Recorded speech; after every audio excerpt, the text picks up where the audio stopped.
Hi friends, welcome to Vilasini hobbies channel. ಇವತ್ತಿನ ವಿಡಿಯೋದಲ್ಲಿ aloe vera ಗಿಡವನ್ನು ಯಾವ ರೀತಿ ಬೆಳೆಸಬೇಕು ಅಂದರೆ, ಒಂದು ಗಿಡದ ಸುತ್ತಲೂ 8ರಿಂದ 10, 10ರಿಂದ 12 ಸಸಿಗಳು ಆಗಬೇಕಲ್ವಾ, ಮರಿ ಹಾಕಬೇಕಲ್ವಾ. ಹಾಗಿದ್ರೆ ಅದನ್ನು ಬೆಳೆಸೋ ರೀತಿಯೇ ಇರುತ್ತೆ. ಆ ರೀತಿ ನಾವು ಬೆಳೆಸಿದಾಗ ನಮಗೆ ಎಷ್ಟು ಬೇಕೋ ಅಷ್ಟು ನಾವು ಸಸಿಗಳನ್ನು ಮಾಡ್ಕೋಬಹುದು. ಒಂದೇ ಗಿಡದಿಂದ ನಾವು 10 ಗಿಡವನ್ನು ರೆಡಿ ಮಾಡ್ಬೋದು. ಓಕೆನಾ? ಹಾಗಿದ್ರೆ ಈ ವಿಡಿಯೋ ಫಸ್ಟ್ ಟೈಮ್ ನೋಡುವವರಾದರೆ ಸಬ್ಸ್ಕ್ರೈಬ್ ಮಾಡ್ಕೊಂಡು ನೋಡಿ, ಸಪೋರ್ಟ್ ಮಾಡಿ ಅಂತ ಕೇಳ್ಕೊತೇನೆ. ಯಾಕಂದರೆ ನಾನು ಹಾಕುವ ಪ್ರತಿಯೊಂದು ವಿಡಿಯೋ ನೋಟಿಫಿಕೇಷನ್ ಬರುತ್ತಲ್ವ, ನೀವು ಮೊದಲು ನೋಡ್ಬೋದು, ಪಟ್ ಅಂತ ನೋಡ್ಬೋದು. ಓಕೆನಾ? ನೋಡಿ, ಒಂದು ಸಸಿ ಇದ್ದರೆ ಸುತ್ತಲೂ 10ರಿಂದ 12 ಸಸಿ ಬೇಕು ಅಂದರೆ ನಾವು ಈ ರೀತಿ ನಾವು ಅದರದ್ದು ಪೋಷಣೆಯನ್ನು ಮಾಡಬೇಕು. ಅಂದರೆ ಅದು ಗಿಡ ನೆಡುವ ರೀತಿಯೇ ಇರುತ್ತೆ. ಓಕೆನಾ? ಹಾಗಿದ್ರೆ ಈ ವಿಡಿಯೋವನ್ನು ನೋಡ್ಕೊಬೇಡಿ. ಇದು ಮಳೆ ಯಾವ ರೀತಿ ನೆಡ್ತೀನಿ ಹಾಗೆ ತೋರಿಸ್ತೀನಿ. ಮಣ್ಣನ್ನು ಹಾಕಿ ನೆಟ್ಟಿರೋದು, ಯಾಕಂದರೆ ಇದು ಬದುಕೋದು ಕಷ್ಟ ಇದೆ ಅಲ್ವಾ, ಕೊಳತೋಗುತ್ತೆ. ಹಾಗಾಗಿ ಸ್ವಲ್ಪ ಜಾಸ್ತಿ ಮಣ್ಣು ಹಾಕಿ ನೆಟ್ಟಿರೋದು. ಇದಕ್ಕೆ ಏನಾಗಿದೆ ಗೊತ್ತಾ, ಒಂದೇ ಮರಿ ಹುಟ್ಟಿದ ಹಾಗೆ ಇದ್ರದ್ದು ಬೇರು ಮೇಲೆ ಬಂದುಬಿಟ್ಟಿದೆ, ಅಂದರೆ ಅಲುಗಾಡ್ತಾ ಇದೆ ಸಸಿ.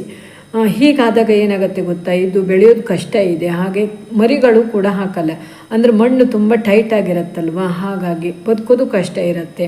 ಮೇಲೆ ಮೇಲೆ ಬಂದು ಬಗ್ಗೋಗ್ಬಿಡುತ್ತೆ. ಹೀಗೆಲ್ಲ ಆಗತ್ತಲ್ವ.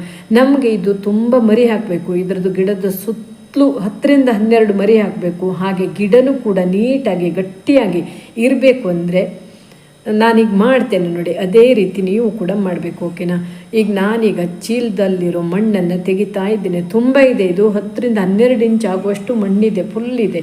ಹಾಗಾಗಿ ಇದು ಕೂಡ ಟೈಟ್ ಆಗಿದೆ ನೋಡಿ, ಎಷ್ಟು ಟೈಟ್ ಅಂದರೆ.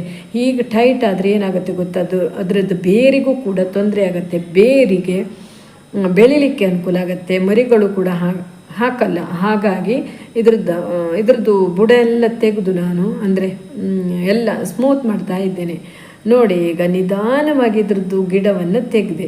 ಇದು ಪೆಟ್ಟು ಮಾಡಬಾರ್ದು. ಓಕೆನಾ? ಬೇರು ಸಮೇತ ತೆಗೆದು ಇಟ್ಕೊತೇನೆ ಒಂದು ಸೈಡು. ಹಾಗೆ ಒಂದು ಮರಿನೂ ಇದೆ, ಅದು ಕೂಡ ತೆಗೆದು ಇಡ್ತೇನೆ. ಹಾಗೆ ಇದ್ರದ್ದು ಚೀಲ ಎಲ್ಲ ಇದೆಯಲ್ವ, ಆ ಚೀಲನೂ ಕೂಡ ನಾನು ಸರಿ ಮಾಡ್ತೇನೆ. ಅಂದರೆ ಸ್ವಲ್ಪ ಹರಿದೋಗಿದೆ. ನೀವು ಬೇಕಂದರೆ ಇನ್ನೊಂದು ಚೀಲನೂ ಕೂಡ ಇದರೊಳಗಡೆ, ಒಂದು ಚೀಲದಲ್ಲಿ ಇದನ್ನು ಹೀಗೆ ಇಳಿಸ್ಬೋದು. ಓಕೆನಾ? ಆ ರೀತಿಯೂ ಕೂಡ ಮಾಡ್ಬೋದು. ಚೀಲ ಗಟ್ಟಿ ಇರೋದ್ರಿಂದ ನಾನು ಅಲ್ಲೇ ಫೋಲ್ಡ್ ಮಾಡಿ ಸರಿ ಮಾಡ್ತೇನೆ. ಹಾಗೆ ನೋಡಿ, ಎಷ್ಟು ಮಣ್ಣು ಸಿಕ್ತು ಗೊತ್ತಾ. ನೋಡಿ, ಈ ರೀತಿ ಫೋಲ್ಡ್ ಮಾಡಿದೆ ನಾನು. ಈಗ ಎಷ್ಟು ಇಂಚಿದೆ ಗೊತ್ತಾ, ಇದು 6 ಇಂಚು ಮಣ್ಣಿದೆ ಇದರಲ್ಲಿ, ಈ ಚೀಲದಲ್ಲಿ. ಈಗ ನಾನು ರೆಡಿ ಮಾಡ್ತೇನೆ ಗೊತ್ತಾ. 6 ಇಂಚಿದೆ ಅಲ್ವಾ, ಸ್ವಲ್ಪ ಮಧ್ಯದಲ್ಲೇ ಸ್ವಲ್ಪ ಹೊಂಡ ಮಾಡ್ತೇನೆ. ಅಂದರೆ ಸ್ವಲ್ಪ 1.5-2 ಇಂಚ್ ಆಗುವಷ್ಟು ಹೊಂಡ ಮಾಡ್ತೇನೆ ಅಷ್ಟೇ.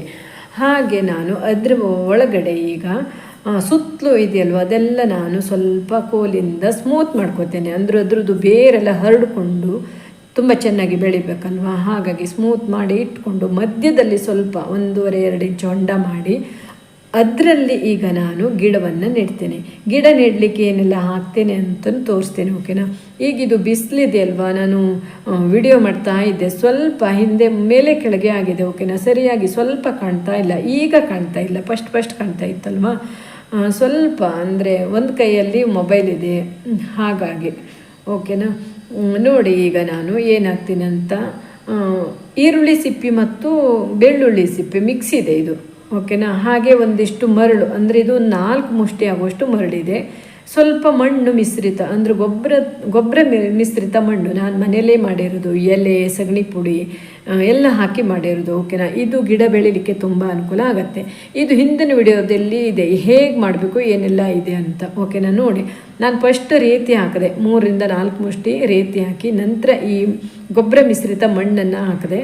ಹಾಗೆ ಈಗ ಗಿಡವನ್ನು ಅದ್ರ ಮೇಲ್ಗಡೆ ಇಡ್ತೇನೆ ನೋಡಿ, ಈ ರೀತಿ ಇಡಬೇಕು. ಓಕೆನಾ? ಈ ಗಿಡದ ಬುಡದಿಂದ ಕೆಳಗಡೆ 6 ಇಂಚ್ ಇರಬೇಕು, ಮೇಲ್ಗಡೆ ನಾವು ಒಂದು 4 ಇಂಚ್ ಆಗುವಷ್ಟು ಏನೆಲ್ಲ ಹಾಕಬೇಕು ಹೇಳ್ತೇನೆ. ಮಣ್ಣು ಸ್ವಲ್ಪ ಫಸ್ಟ್ ಹಾಕೋತೇನೆ.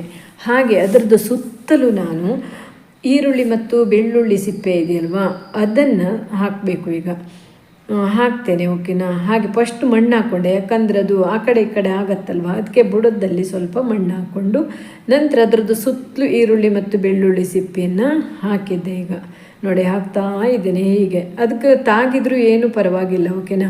ಇದು ಹಾಕಿದಾಗ ಏನಾಗುತ್ತೆ ಗೊತ್ತಾ, ಇದು ಹುಳ ಬಾಧೆ ಅಲ್ಲ ಆಗಲ್ಲ. ಈರುಳ್ಳಿ ಮತ್ತು ಬೆಳ್ಳುಳ್ಳಿ ಸಿಪ್ಪೆಯಿಂದ ಗಿಡ ಬೆಳಿಲಿಕ್ಕೆ ಅನುಕೂಲ ಆಗುತ್ತೆ. ಸುತ್ತಲೂ ಹಾಕಿ ನಂತರ ಮತ್ತೆ ನಾನು ತೆಗೆದಿಟ್ಕೊಂಡಿದ್ನಲ್ವ ಮಣ್ಣನ್ನು, ಆ ಮಣ್ಣನ್ನು ಈಗ ಹಾಕ್ತಾ ಇದ್ದೇನೆ.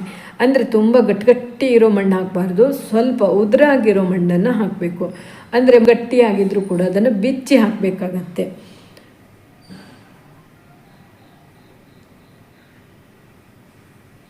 ನೋಡಿ, ಈಗ ಅದ್ರ ಮೇಲ್ಗಡೆ ನಾನು ಸ್ವಲ್ಪ ಮಣ್ಣು ಅಂದರೆ ಇಟ್ಕೊಂಡಿರೋ ಗೊಬ್ಬರ ಮಿಶ್ರಿತ ಮಣ್ಣನ್ನು ಹಾಕಿ, ನಂತರ ನಾನು ಈ ಮಣ್ಣನ್ನು ತೆಗೆದಿಟ್ಕೊಂಡಿರೋ ಮಣ್ಣನ್ನು ಅದ್ರ ಮೇಲ್ಗಡೆ ಹಾಕಿ, ಅಂತೂ ಅದ್ರ ಮೇಲ್ಗಡೆ ಒಂದು 4 ಇಂಚಾಗುವಷ್ಟು ಬಂದಿರಬೇಕು. ಈರುಳ್ಳಿ, ಬೆಳ್ಳುಳ್ಳಿ ಸಿಪ್ಪೆಯ ಮಣ್ಣು, ರೇತಿ ಇಂಥವೆಲ್ಲ ಹಾಕಿದಾಗ 4 ಇಂಚು ಬಂದಿರಬೇಕು. ಓಕೆ, ನಾನು ನೋಡಿ ಈ ರೀತಿ ಹಾಕಬೇಕು, ಬಿಚ್ಚಿ ಹಾಕಬೇಕು, ಇಲ್ಲ ಅಂದರೆ ಟೈಟ್ ಆಗುತ್ತೆ.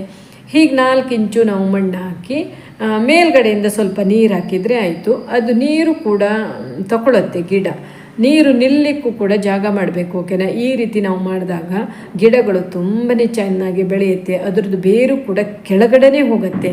ನಾವು ಇನ್ನೊಂದು ತಿಂಗಳ ಬಿಟ್ಟು ಸ್ವಲ್ಪ 1-2 ಮುಷ್ಟಿ ಮಣ್ಣನ್ನು ಮೇಲ್ಗಡೆ ಹಾಕ್ತಾ ಬಂದರೆ ಅದು ಬೇರು ಮೇಲೆ ಬರಲ್ಲ, ಬುಡನೂ ಕೂಡ ತುಂಬ ಕೆಳಗೆ ಹೋಗಲ್ಲ. ಓಕೆನಾ? ಅದೇನಾಗುತ್ತೆ, ಆಗ ಅದು ಮರಿ ಹಾಕಲಿಕ್ಕೆ ಅನುಕೂಲ ಆಗುತ್ತೆ. ತುಂಬ ಮರಿಗಳು ಬಿಡ್ತವೆ. ನೀವು ಕೂಡ ಇದೇ ರೀತಿ ಮಾಡಿ ನೋಡಿ, ಈ ರೀತಿ ಮಣ್ಣು ಹಾಕಿ ನೀರು ಹಾಕಿ. ನೋಡಿದ್ರಲ್ಲ ಫ್ರೆಂಡ್ಸ್, ತುಂಬಾ ಚೆನ್ನಾಗಿದೆ ಅಲ್ವಾ? ಈ ರೀತಿ ಗಿಡಗಳನ್ನು ನಾವು ಬೆಳೆಸ್ಕೋಬೇಕು. ಪ್ರತಿಯೊಂದು ಗಿಡವನ್ನು ಬೆಳೆಸುವಾಗ ಅದಕ್ಕೆ ಅದರದೇ ಆದ ರೀತಿ ಇರುತ್ತಲ್ವ, ಅದೇ ರೀತಿ ನಾವು ನೆಡಬೇಕಾಗತ್ತೆ. ಹಾಗೆ ಪೋಷಣೆನೂ ಕೂಡ ಅದೇ ರೀತಿ ಮಾಡಬೇಕಾಗತ್ತೆ. ಹಾಗೆ ಮಾಡಿದರೆ ಅದು ತುಂಬಾ ಚೆನ್ನಾಗಿ ದಷ್ಟಪುಷ್ಟವಾದ ಗಿಡಗಳು ಬೆಳೀತವೆ. ಓಕೆನಾ? ಹಾಗಾದರೆ ಈ ವಿಡಿಯೋ ನಿಮಗೆ ಇಷ್ಟ ಆಗಿದೆ ಅಂದ್ಕೊಂಡಿದ್ದೀನಿ. ಇಷ್ಟ ಆದರೆ ಒಂದು ಲೈಕ್ ಮಾಡಿ, ಶೇರ್ ಮಾಡಿ, ಕಮೆಂಟ್ ಮಾಡಿ. ಹಾಗೆ ಫಸ್ಟ್ ಟೈಮ್ ನನ್ನ ವಿಡಿಯೋ ನೋಡೋರಾದರೆ ಸಬ್ಸ್ಕ್ರೈಬ್ ಮಾಡ್ಕೊಂಡು ನೋಡಿ, ಸಪೋರ್ಟ್ ಮಾಡಿ ಅಂತ ಕೇಳ್ಕೊತೀನಿ. ಮತ್ತೊಂದು ವಿಡಿಯೋ ಜೊತೆ ಮತ್ತೆ ಸಿಗ್ತೀನಿ. Thank you for watching this video. Bye.